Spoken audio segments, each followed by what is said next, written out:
sedikit rahasia.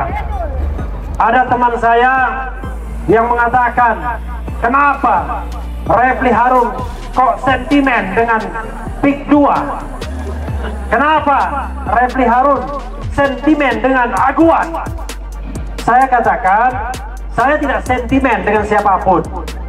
Saya tidak sentimen dengan Aguan, tidak sentimen dengan PIK 2. Tetapi bila mana ada ketidakadilan dan ketidakbenaran, maka disitulah kita berdiri dan berbicara. Jadi bukan soal siapa dan mengapa, tetapi soal sikap yang lurus dan benar. Jadi kawan-kawan semuanya, dalam sikap yang lurus dan benar, dalam negara yang tidak banyak kebenarannya ini, kita mungkin berada terus di jalan yang sepi. Tidak apa-apa. Teman-teman kita sudah enak-enakan di Senayan. Kalau dulu ketika menjadi oposisi, bersama-sama kita di jalan, sering mengkritik di media sosial. Tetapi begitu sudah enak-enakan di kursi, baik di legislatif maupun eksekutif, diam saja, mengirim doa saja tidak. Jadi kalau ada kegiatan, ya terpaksa lah.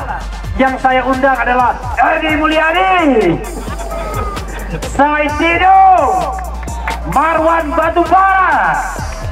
Saya tidak bisa lagi mengundang teman saya Fahri Hamzah, Fadli Zon.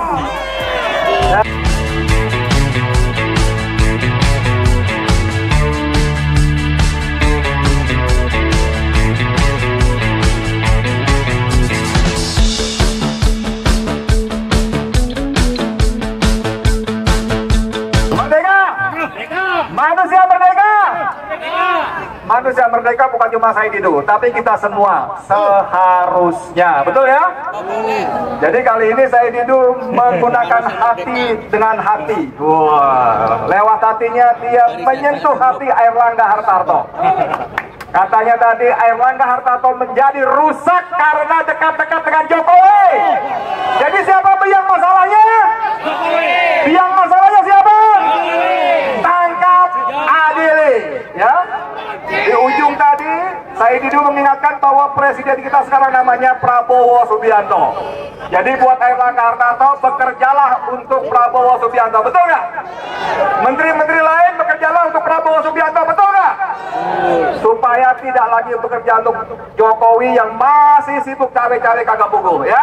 Oke, nanti akan ada pernyataan sikap yang disampaikan Bang Marwan Batubara. Tapi sebelum itu kita minta si keren cadas Refli Harun ke depan.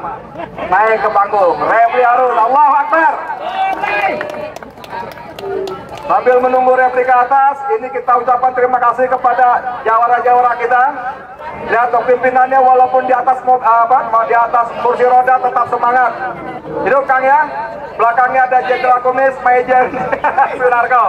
Di sudut lagi di sana ada Eka Jaya ya, jawara dari pejabat ketua umumnya. Silakan.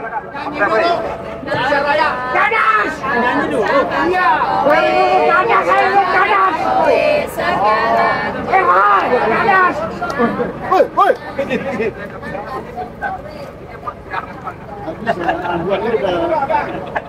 Bismillahirrahmanirrahim. Assalamualaikum warahmatullahi wabarakatuh. Jalan. Kawan-kawan semua, kita berdiri di sini bukan karena kita tidak ada kerjaan. Kita berdiri di sini karena kita sudah selesai dengan diri kita. Karena itu kita memikirkan orang lain. Orang lain itu adalah mereka yang dilemahkan, mereka yang dihinakan, mereka yang tidak dilindungi hak-haknya. Jadi kawan-kawan semua, tujuan bernegara itu adalah mensejahterakan masyarakat seluruhnya, melindungi masyarakat seluruhnya, mencerdaskan masyarakat semuanya, bukan hanya untuk sebagian golongan saja. Jadi saya ingin mengungkapkan sedikit rahasia. Ada teman saya yang mengatakan, kenapa Refli Harun kok sentimen dengan PIK 2? Kenapa Refli Harun sentimen dengan Aguan? Saya katakan, saya tidak sentimen dengan siapapun. Saya tidak sentimen dengan Aguan, tidak sentimen dengan PIK 2. Tetapi bila mana ada ketidakadilan dan ketidakbenaran, maka disitulah kita berdiri dan berbicara. Jadi bukan soal siapa dan mengapa, tetapi soal sikap yang lurus dan benar. Jadi kawan-kawan semuanya, dalam sikap yang lurus dan benar, dalam negara yang tidak banyak kebenarannya ini, kita mungkin berada terus di jalan yang sepi. Tidak apa-apa. Teman-teman kita sudah enak-enakan di Senayan. Kalau dulu ketika menjadi oposisi, bersama-sama kita di jalan, sering mengkritik di media sosial.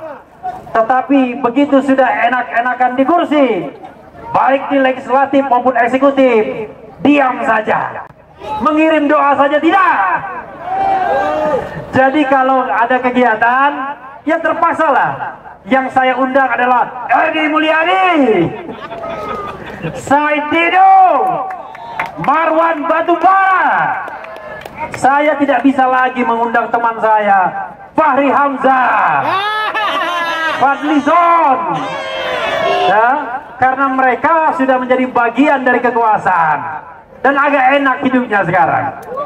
Dari dulu juga enak, tapi dulu enak dan kritis, tapi sekarang enak dan menikmati. Jadi agak beda. Jadi jangan harap di antara kita ini Anda akan melihat para anggota Dewan Perwakilan Rakyat atau DPRD. Padahal secara teoritis harusnya mereka yang ada di sini untuk mendengarkan aspirasi rakyat yang diwakilinya. Tidak hanya gedung sana yang mendengarkan, tetapi juga wakil-wakil kita di DPR dan DPRD. Saya tadi menengok ke sana, ya. Kementerian Koordinator Bidang Perekonomian Republik Indonesia memperingati Hari Anti Korupsi Sedunia 2024. Teguhkan komitmen berantas korupsi untuk Indonesia maju. Anda percaya kantor ini punya komitmen? Biasanya kalau ada kantor yang nulis-nulis begitu, makin tidak bisa dipercaya. Saya sebenarnya agak protes dengan Prabowo Subianto, ya. Kemarin ceritanya beliau dilengsarkan karena ancaman-ancaman sprindik. 11 katanya sprindiknya, ya. Langsung lengser dari ketua umum partai besar, partai pemenang nomor 2 di pemilu 2024. Tetapi kenapa kemudian masih bertahta di singgasananya? Apakah demikian takutnya Prabowo Subianto dengan Joko Widodo? Kalau tadi Mr. Said Didu mengatakan problemnya ada di Jokowi, problemnya ada di Joko Widodo, saya sedikit apel kepada kita semua, kepada kawan-kawan semua, kepada siapapun yang mendengarkan, bahwa presiden hari ini bernama Prabowo Subianto yang katanya mau memberantas korupsi. Dia baru saja mengatakan, kalau ada pelanggaran hukum, saya akan tindak sendiri. Jadi kawan-kawan semua, dalam struktur kenegaraan kita, presidenlah yang harus bertanggung jawab. Kenapa kemudian yang terjadi kita kok mengasihani presiden? Agak bingung saya. Prabowo Subianto sudah memiliki segala kekuatan, segala power untuk melakukan apa yang dia idamkan. Melindungi rakyat, mensejahterakan rakyat, mencerdaskan rakyat. Tetapi kenapa belum dia lakukan? Apakah kita masih ingin memberikan toleransi? Mau kasih toleransi atau tidak?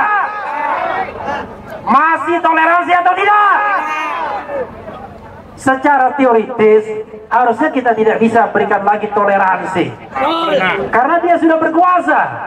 Kalau tadi in waiting dalam kekuasaan belum dilantik, ya bolehlah, karena dia takut nanti pelantikannya gagal. Ini sudah tanggal 13 Desember, November, Desember, sudah lebih dari 1,5 bulan.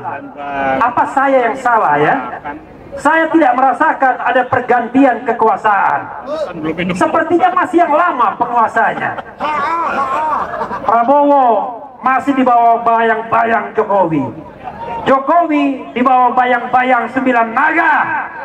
Jadi di negara ini sesungguhnya siapa yang berkuasa? Bisa jawab atau tidak? Ya. Siapa yang berkuasa? PKI. Jadi secara de jure hukum yang berkuasa adalah Prabowo Subianto, tapi secara de facto yang berkuasa adalah Edi Mulyadi. PKI. Edi Mulyadi, engkau di rumah saja, Mulyono dan kawan-kawan. Ya, jadi sobat RH sekalian, ya, karena saya menganggap semuanya sobat RH ya, kecuali yang bukan sobat saya. Bapak polisi ini subscriber RH channel, jangan khawatir. Ya Pak polisi ya, terima kasih banyak Pak. Kalau Bapak jadi jenderal, pastikan jangan jadi Jenderal Sambo ya. Pastikan berbuat untuk rakyat banyak. Pastikan jangan cawe-cawe di pemilu. Jangan jadi parcok.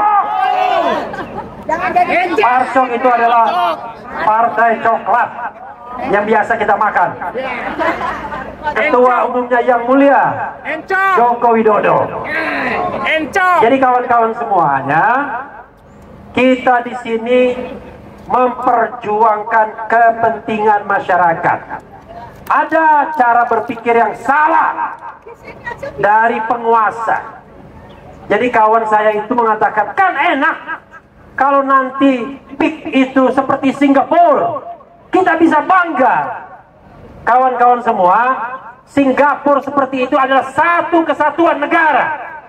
Anda bisa bayangkan, negara Indonesia dari Sabang sampai Merauke yang janjinya untuk mensejahterakan seluruh rakyat, tiba-tiba hanya ada segelintir tanah yang makmurnya luar biasa, punya akses ke luar dunia, masyarakat penduduknya kaya raya, tapi itu hanya di sebagian kecil tempat dari Republik Indonesia.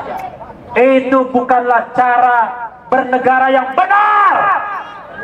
Cara bernegara yang benar itu adalah kesejahteraan bagi kita semua, bukan kesejahteraan bagi segelintir orang saja. Jadi kalau di antara kita makan, semua harus makan. Tidak boleh ada satunya kayanya minta ampun, tetapi yang lainnya miskin sampai makan pun tidak bisa. Bukan itu cita-cita negara kita yang sudah digariskan oleh the founding parents kita. Cita-cita negara kita adalah makmur bersama, bukan makmur sebagian. Ingat, makmur bersama, bukan makmur hanya segelintir orang saja. Permasalahan kita sejak zaman Orde Lama, Orde Baru, dan sekarang Orde Reformasi adalah ketimpangan yang luar biasa. Dan sekarang ketimpangan itu makin menjadi-jadi. Bahkan kalau di rata-rata pendapatan per kapita kita, ketimpangan itu sudah 1 juta kali. Coba bayangkan. Di antara mereka yang mendapatkan pendapatan rata-rata 4.000-5.000 dolar per kapita, dengan 40 orang terkaya di Indonesia, kesenjangannya sudah 1 juta kali. Bayangkan, bapak-bapak polisi ya, kita tahu gaji bapak kecil, Tapi lebih baik karena di sini kita semua nggak ada gaji. Kita melakukan sesuatu untuk voluntarily, nggak ada yang membayar. Jadi bedanya adalah Bapak tegak di sana, ada yang bayar, kita yang bayar. Karena dibayar dari pajak negara. Kita berdiri di sini, nggak ada yang bayar.